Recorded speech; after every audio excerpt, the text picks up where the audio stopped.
Welcome to Hey Chaplain. My name is Paul Simonich, and I'm a sergeant with the police department. Hey Chaplain is the police wellness podcast, and we cover the best topics about career, health, and family so you can be healthier. If you're new here, you can start right here, or go back and listen to any episode.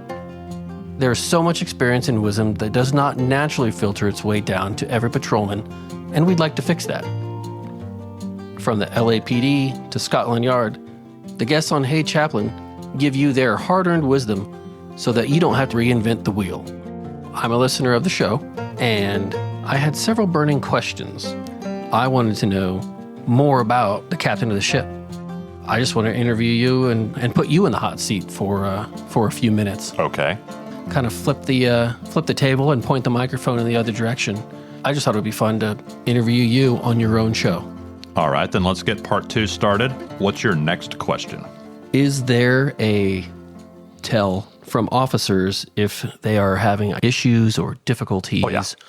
Or do you just presume that everybody has issues and you're just like, hey, what's the soup du jour? What are we dealing with today? I do assume everybody has something bad going on, but that causes me to look for tells. And it's not even so much that I'm looking for tells as I'm watching people's baseline. And so I'm sitting in a roll call, and I'm honestly barely paying attention to the sergeant. My apologies, but I'm watching all the officers and the sergeant, whoever else is in the room. I'm watching just to gain familiarity. How do they normally sit in a chair? How do they normally interact, or do they interact with their coworkers? Are they running late? Is their uniform all put together? Are they still assembling, on the fly?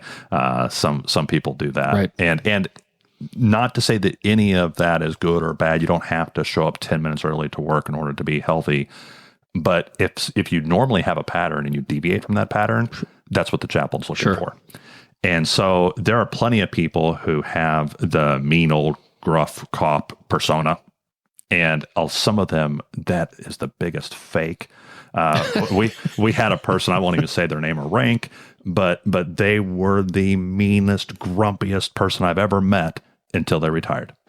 They retired, grew a beard, and became this sweet, grandfatherly, laughing, bubbly. I was like, what in the world? What? But it was all an act. Yeah. That was part of their coping mechanism. And so I look for that kind of thing. And I can watch, especially as I see these young, bright, cleanly shaven faces come up through the academy, and then they all, go out on the street, grow beards. In 6 months, they've all grown a beard. Even the gals, they all grow a beard, and they're all frowning and grumpy and whatever. That's just. There's a routine to that, and that's not necessarily a sign of a problem. That is a young person coping with the stuff they're now exposed to. Exactly. And so I'm just watching that, and if somebody deviates way outside the line, then that's a tell, and I can spot it coming from a long ways away, and that doesn't mean that it's my responsibility to intervene. Sure. Sometimes I just watch. Sometimes I encourage their peers to reach out to them. Sometimes I intercept them, and I find out what shift they're working, what days they have off, and I make sure that I run into them. So, have you ever attended a choir practice? No. And chaplains aren't invited to those. But what you just said, I think that it would be somewhat helpful, at least you get a little bit of inside scoop for you to see, because people a little bit of cutting loose or not in such regimented roles at the time. Not a choir practice, but I go out of my way to make sure that I'm at positive events. Sure. And so whenever there's some sort of community event where the police are gonna, they're gonna bring out the armored Bearcat, and they're gonna, have the open house, all the open houses, that kind of stuff. That's an opportunity to see my officers in a different light. If there's any kind of, anything away from work where I can interact with them, that's extremely helpful. Like I said, see who are they hanging out with if they're not forced to hang out with this particular group. Sometimes it's the same group, sometimes it's not the same group. And so that's always helpful. But yeah, seldom is the chaplain invited to the bar. Yeah. Well, I will try to make sure that gets changed in the near future as best I can. Whether or not you accept is up to you. But I guarantee you, if you showed up, people would be like, "What is up, chaplain?" Okay, I almost guarantee you they would love it. Yeah. Well, that or it would be an epic failure, and they'd be like, well, that chaplain's ruined it. here. Let's go. Yeah. Well, I tell you what, the early years where I did not have much rapport built up with people, I'd walk in the room and all the joking stopped, all the conversation stopped. It just was a huge buzzkill. Over the years, that has almost entirely disappeared. It really only happens now with our laterals when we have someone come in from the outside. They're chatting everybody up, and all of a sudden the chaplain walks in. They're like, oh, did I say a cuss word and whatever, or the opposite. They ramp up the cuss words and like try to keep it at arm's length. Yeah. And so that only really happens with the few that are strangers in patrol. All the ones who know me, they're pretty casual and whatever. They don't adjust how they talk or to whom they're talking. They seem pretty relaxed around me. It's because you're always around. What is your go-to approach when checking in on an officer, maybe who others have told you that, hey, you might want to have a check-in or a conversation with this person or something? I think they've got something going on, or maybe they tell you specifically like their grandma died the other day, right, or they're not doing good at home or something like that. Do you have a go-to, or are they kind of like tailored to what you think? It's case by case. Okay. I certainly text people a lot because texts are pretty non-threatening. Yeah. You can respond quickly to a text, but you don't have to. Right. Or at all. Right. And so that's an easy thing to do, to text them on their personal phone. I try to do that pretty regularly. I tailor everything else depending on how much rapport do I have with the person. We've had people that are in units that I do not have very strong connections to. If there's maybe a detective that I don't know very well, or somebody in SOU that I don't know very well, I might reach out to them, but I'm really not in the right spot to do that. Yeah. That's why we need more chaplains. I would love to have a chaplain that was just handling traffic in SOU, and another chaplain was just at dispatch, and another chaplain that's just with the detectives, and then maybe a couple more chaplains with me in patrol. And then I feel like whoever was having issues, whoever needed a checkup, who needed the chaplain just to check in with them, then there would already be a chaplain who knew them by name and had rapport and that kind of thing. Because I can have rapport with about 100, 150 people, but we have twice that in our department. And so it's just not possible for me to be close to everybody. You're just one man. Yeah.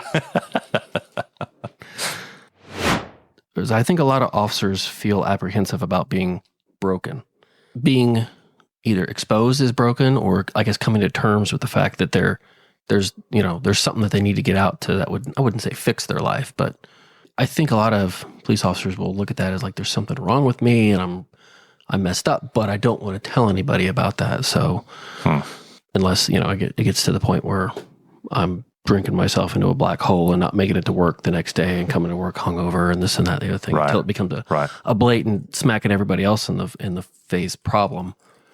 So how do we get past, in police culture, the stigma of officers receiving help or getting help or going to get fixed?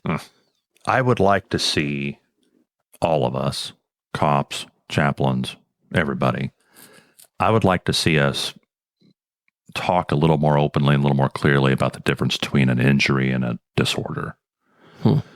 If you have an injury, that's not even necessarily your fault. I mean, you can just have an injury, whether it's a physical injury like a broken leg or whether it's an emotional injury, because you had to go pick up body parts at the train track, and holy cow, that should injure you. That doesn't mean it'll lead to disorder where your life is being interrupted. You can't have a normal relationship. You can't get to work. You can't sleep, or you sleep too much. You can't eat, or you eat too much. You drink too much, whatever it is. It doesn't have to lead to the disorder. And so the injury does not need to have any shame connected to it at all. Sure. The injury should be addressed. If you have a broken leg, it should be set and you should get a cast. And nobody should shame you for that. Imagine if a professional athlete went out and got injured in a ball game and they shamed them for tearing a hamstring or an ACL or something like that. You don't shame them. You feel bad for them. Right. You wish they were there. Yeah. But you don't shame them. But if the player refused to go to the doctor, refused to get the ACL surgery, and they're not just going to be gone for the year to recover, but they're gone forever because they just refuse to get it fixed. Yeah. That's different.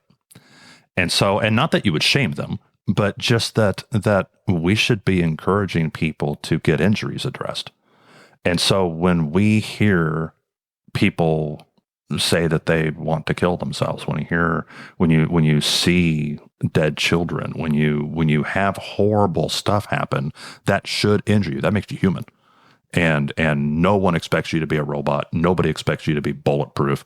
You are receiving injuries from that. There are moral injuries, emotional injuries. You are receiving injuries. So let's go get that fixed. Usually it doesn't require anything more than just talking. Maybe taking a break, which your work may or may not allow, but trying to get a few hours away, a few days away, a few weeks away, depending on the type of injury. That is usually all it needs. And if you could get that, then the injury would heal, and you would always have maybe the scar. I had a knee had to be reconstructed, torn ACL twice, and I hear you. I've got scars. Sure, I've got marks that will never go away, Nope. but I'm still functional. Yeah, and the disorder implies I've lost function, and so going and getting the injury addressed is what we need to do, and we need to make that normal. We need to make that acceptable. We need to destigmatize it. And that's what I wish we would all talk about more. Well, then maybe you've talked about it on either this podcast or in other episodes or on some other podcast. But how do you think we do that? Because getting past that, if I admit that there's something wrong with me, that means I'm not a good cop anymore, or that nobody trusts me, or anything like that. Well, and there's a reason. There's a reason for that. Sure. Because in law enforcement, cops absolutely must depend on each other. Their lives depend on it. It's not just, am I going to have a good day, or are we going to meet the sales target for this month? Your life will depend on that next person being reliable. Right. And so if they're saying, "Oh, I'm injured. I don't know if I can operate at 100%." That's frightening to us. That is disturbing. That is there. It's natural that within police culture that it is stigmatized that you're not at 100%. Well, if you're not at 100%, you better fake it until you make it. You better look like you're 100%. And that pressure that is real and comes from a genuine place. That pressure is why cops don't go ask for help. Because they don't want to identify that they're not 100%, that they're, struggling in some way. They'll cover it up with all kinds of false bravado and grumpiness and whatever else. And they don't want to admit to everybody else because they wouldn't want to hear from anyone else that they're not 100%. I mean, fair enough, and I recognize that. But also, if I know that Steve over here is struggling with PTSD and it could set a incident off when everything's nice and calm, and he triggers something, it makes things worse. I don't want to work with that. No, so I think that it's so that's the catch-22. That yes, how do we catch-22 is the right word. How do we get people to realize that, hey, you're not 100% broken. You're struggling with something right now, but go talk to someone, go get your knee fixed as it is, Mm-hmm. Yeah. And then come back where you're 100% good to go. We have to allow for that, but you'll never completely take away that pressure that within the group that I need everybody reliable, or I'm in more danger. Yeah. Why should my loved ones risk losing me because you can't get your act together? And so that kind of dynamic will naturally exist in any military unit. It'll exist in any law enforcement agency. That will always be there. I think we can push against it by saying, now look, yes, you might lose somebody short term and you might have to work short staffed because this person's going to get healthy. Right. But it's better to lose them a little bit short term than to lose them permanently long term. I agree. And I think that is the logic that we use, but it's not a solution. It's what you're looking for is, can we keep these two things in balance? Can we keep officers mostly healthy most of the time, or can we keep fully manned unit out there on the street where they have proper support for one another? Probably can't have both 100%. I'm telling you, Pastor, I'm getting you to a choir practice. We'll work out not all the issues, but we can work out a bunch of them. I'll be the designated driver. We'll rent a bus and or a limo that maybe you can sign off and you can drive it or something, or we'll borrow one of the department's buses and the chief's okay with it. And, years ago, gosh, I was, a couple years in, and there was a father and a son. They were having some sort of a dispute. And to make matters more complicated, they were from the Middle East. I don't want to use the wrong country. English wasn't their first language, and they were speaking Arabic. And if I remember correctly, the son was fed up and at his wit's end with his father's dementia or Alzheimer's, which we didn't, I was adding 2 and 2 on the scene and figured out that that's where it was going, or that's what was occurring. Anyways, the son was basically like kicking the father out. And at the time, I don't think I had a whole lot of options in terms of where to take him or what to do with him, which is a problem of it in and of its own. We have resources now, but on the way out, I said something to the son. I was like, well, is there something that could we give to your dad when he goes to this place? I do think that he had like maybe a relative or something that we were taking him to. But the son handed me a grocery bag of food to give to the dad. And I don't think that the dad knew that the son had given it to me to give to him. And so I handed it to the dad, and the dad like hugged me and started kissing me on the cheek. And it about brought me to tears if I wasn't, if I didn't have my bravado on. But inside I was like, this is where I need to be. This is what I'm supposed to be doing. Yeah. So it just something like that, where you were like, man, I didn't see that coming, but this is exactly why I'm here doing this, either pastoral care or chaplain. Yeah. I don't know if it surprises me like it did at first. Now I kind of anticipate it, but I feel very satisfied when I'm on the scene with a dead body, because the survivors, the family members, they are in shock. Yeah. They don't understand. You can explain stuff to them. You can tell they're not hearing you. Yeah. And they just are so devastated. And the first few times that I was able to provide comfort, I was able to talk to them, a lot of times, not even really anything spiritual per se. I think everything's spiritual, but I wasn't like praying with them or reading a Bible verse to them or anything like that. I was functioning as a liaison between them and the police department and explaining, well, this is what's going to happen next. This is where we're at in the investigation. This is what's going to happen to your loved one's body when the body is moved. Sure. And those kinds of things.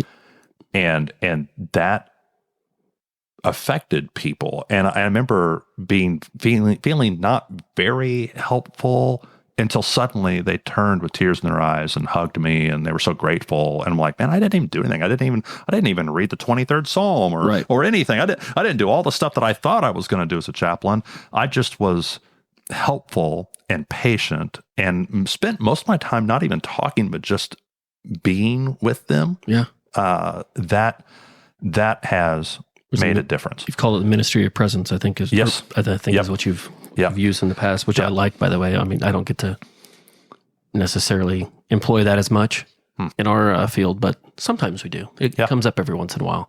Just having another human being in the room to share in the misery, whatever you've got going on in the moment, I think helps out a lot of people. I think midnight shifts appreciate when I go visit them. especially if I'm doing a ride along, and they're like, you do not have to be out here at 2:00 in the morning. Yeah, because you're cutting into their sleeping time. Yeah. but they appreciate someone sharing the experience with them, especially in bad weather and that kind of stuff. Yeah. Top 3 guest wish list. Like if you could I haven't gotten yet. Yes, you haven't gotten yet. Rub the genie's lamp and then poof, here's your... One that I have been working on and I contact him frequently, but he's never committed, is Donut Operator. That's a YouTuber who often does like police shooting breakdown videos. Right. I think I've actually heard of him. He was a cop. He stepped out of that career when he got big on YouTube, and I think he runs like a skate store or something like that now, and does some other stuff. But I've wanted to talk to him about leaving law enforcement. I feel like he's hinted at it. I've seen video of him talking, and I don't think it was easy for him. And I'd like to talk to him about that. And that's never, we've never been able to make it happen. Yeah. Easy as in, or not easy as in, he didn't necessarily want to, or like he was forced out. I think he loves cops. I think he loved being a cop. But my impression, and I haven't spoken to him, but my impression is that it was wearing him down emotionally. Sure. And I recognize that. And knowing hundreds of cops, I recognize the look. I recognize the way he talks about it. Yeah. And I'd like to talk to him about that. Yeah. And then there's several others that would just be a long list of people who, wrote famous books. I would love to talk to the journalist from Baltimore who wrote the book and inspired the show, The Wire. I'd like to get him on. He's written a lot of fictional cops based on his real life experience with Baltimore City cops. And I'd like to hear him talk about that process. There's a whole generation of cops who watched The Wire and loved it or hated it or whatever, but that was their thing. I'll probably get a lot of flack, but I think I've watched maybe one episode. Oh, really? Yeah, I'm like one of the. I don't know. I'm the one out of Isn't that one out of required? 100. Yeah, no, it's not required in the academy or anything like that. I think I'm one out of the 100 that you run into that haven't watched it. Yeah. Well, it's got a lot of objectionable content in it. I am not recommending sit down with the family and watch The Wire. No. It's not a family. It's a pretty rough show. It's not like Carl Winslow and Steve Urkel type police work. Thank you, Sergeant, for coming in and taking over the show. You did a great job, and I really enjoyed this. I'll make sure to put some of our outtakes at the end of this episode, but for now, let's go ahead and do the next transition. On the next episode of Hey Chaplain. What's your favorite technology in law enforcement? I really like the technology regarding the real-time crime centers and drones. I think that is about to take off. No pun intended, right? Yeah, exactly. Chula Vista, California Police Department is really the inventors of drones as a first responder program. Okay. It's where they launch drones on calls for service, and they basically are able to respond to a call in 30 to 60 seconds and provide oversight with video, live streaming video to the officers responding. There's a video of one of their first major successes, a gentleman with a gun, and they have a drone overhead. The officers are still responding, and the drone captures that the gun is actually truly a lighter. It's not a gun at all. And it completely changes the way the officers respond, knowing that it's not a real gun. The views expressed here are the personal views of the host and our guests, and do not necessarily represent the views of any law enforcement agency or its components. If you liked this episode, please share it with a cop or someone who loves a cop. Thank you for listening to Hey Chaplain, and as always, pray for peace in our city. If you're new here, you can start right here, or go back and listen to any episode. There is so much experience and wisdom that does not naturally filter its way down to every patrolman. Welcome to Hey Chaplain. Hey Chaplain is the police wellness... I gotta work on that one. Hey Chaplain is the police wellness podcast, and we cover the best topics. It's hard, isn't it? Yeah. On the next episode of Hey Chaplain. So emphasis on the next. You got to land On that the next episode of Hey Chaplain. Can we get a dun? That actually sounded really good. We can do a dun dun dun. On the next episode of Hey Chaplain. Dun dun dun.